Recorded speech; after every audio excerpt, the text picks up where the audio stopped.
Hi guys, welcome back to my channel. Hope நல்லா இருக்கேன்னு நினைக்கிறேன். இன்றைக்கி நீங்கள் என்ன விளாக் பார்த்துட்ருக்கீங்கன்னா, சண்டே விளாக் தான் பார்த்துட்ருக்கீங்க. சண்டே நம்ம வீட்டில் என்ன ஸ்பெஷல்னால் மீன் குழம்பு, அந்த மீன் வறுவல், ரசம், ரைஸ் தான் இன்றைக்கி.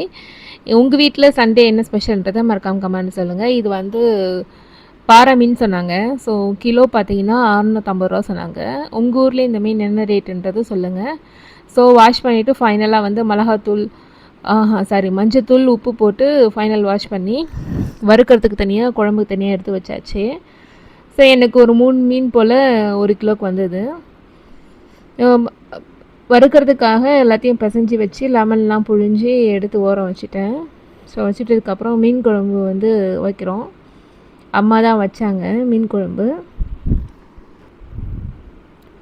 ஸோ வறுக்கிறதுக்கு வந்து மேக்னேட் பண்ணி வச்சுட்டேன். அதே சைடு பை சைடு வந்து வானில் ஊற்றி எண்ணெய் ஊற்றி கடுகு, வெந்தயம், அதுக்கப்புறம் சீரகம், வடகம் போட்டு தாளிச்சிட்டு வெங்காயம் போட்டு கருவேப்பிலை, பச்சை மிளகாய் எல்லாத்தையும் வந்து ஓரளவுக்கு வதங்கினதுக்கப்புறம் தக்காளி போட்டு புளி கரைக்கும் போதே கூடவே அதில் மிளகாத்தூள் உப்பு போட்டு வச்சுருவோம் நாங்கள்.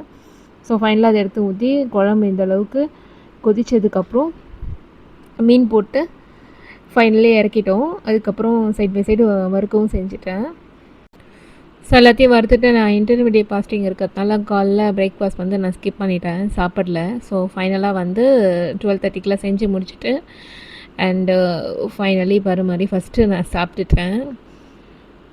ரொம்ப டேஸ்ட்டாக இருந்தது. வீடியோ பிடிச்சா லைக் அண்ட் ஷேர் பண்ணுங்கள். மறக்காம சேனல் சப்போர்ட் பண்ணுங்கள். Bye guys.